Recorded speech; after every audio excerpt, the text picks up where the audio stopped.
മറ്റ് വിദ്യാലയത്തിൽ നിന്ന് വിദ്യാർത്ഥികളെ വിട്ടുകിട്ടുന്നതിന് എന്തു ചെയ്യാം എന്നാണ് ഈ വീഡിയോയിൽ പരിചയപ്പെടുത്തുന്നത്.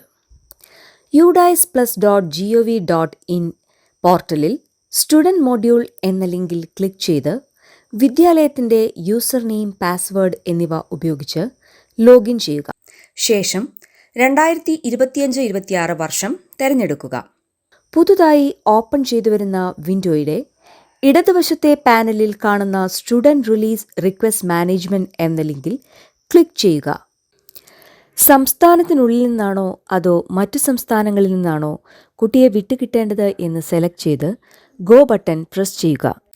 ഇപ്പോൾ ലഭ്യമായ വിൻഡോയിൽ നിന്നും ജനറേറ്റ് സ്റ്റുഡൻറ് റിലീസ് റിക്വസ്റ്റ് എന്ന ലിങ്കിൽ ക്ലിക്ക് ചെയ്യുക.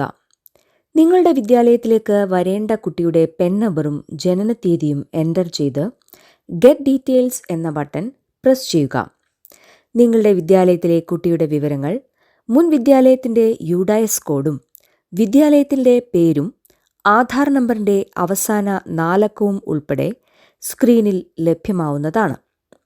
ലഭ്യമായ വിവരങ്ങളെല്ലാം പരിശോധിച്ച് നിങ്ങളുടെ വിദ്യാർത്ഥിയുടെ വിവരങ്ങളാണ് എന്ന് ഉറപ്പുവരുത്തിയതിനു ശേഷം റിമാർക്സ് കോളത്തിലെ please release the student from the school records എന്ന ഓപ്ഷൻ തിരഞ്ഞെടുത്ത് ജനറേറ്റ് സ്റ്റുഡൻറ് റിലീസ് റിക്വസ്റ്റ് എന്ന ബട്ടണിൽ ക്ലിക്ക് ചെയ്യുക. ഇപ്പോൾ നിങ്ങൾ നൽകിയ വിവരങ്ങളുടെ ഉൾപ്പെടെ വിദ്യാർത്ഥിയെ റിലീസ് ചെയ്യുന്നതിനുള്ള റിക്വസ്റ്റ് വിദ്യാർത്ഥി മുൻ പഠിച്ച വിദ്യാലയത്തിൽ ലഭ്യമാവും. നമ്മുടെ വിദ്യാലയത്തിലേക്ക് ഏതെങ്കിലും കുട്ടിയുടെ റിലീസ് ചെയ്യുന്നതിനുള്ള റിക്വസ്റ്റ് വന്നിട്ടുണ്ടോ എന്ന് പരിശോധിക്കാൻ വ്യൂ സ്റ്റുഡൻറ് റിലീസ് റിക്വസ്റ്റ് എന്ന ലിങ്കിൽ ക്ലിക്ക് ചെയ്താൽ ലഭ്യമാവും. റിലീസ് റിക്വസ്റ്റിൽ വന്ന കുട്ടികളെ അപ്രൂവ് സ്റ്റുഡൻറ് റിലീസ് റിക്വസ്റ്റ് എന്ന ലിങ്കിൽ ക്ലിക്ക് ചെയ്താൽ ലഭ്യമാവുന്ന കുട്ടികളുടെ വിവരങ്ങൾ പരിശോധിച്ച് ഉറപ്പുവരുത്തി അപ്രൂവ് ചെയ്താൽ ആ കുട്ടിയുടെ വിവരങ്ങൾ നിങ്ങളുടെ വിദ്യാലയത്തിൽ നിന്നും റിക്വസ്റ്റ് ചെയ്ത വിദ്യാലയത്തിലേക്ക് മാറുന്നതാണ്.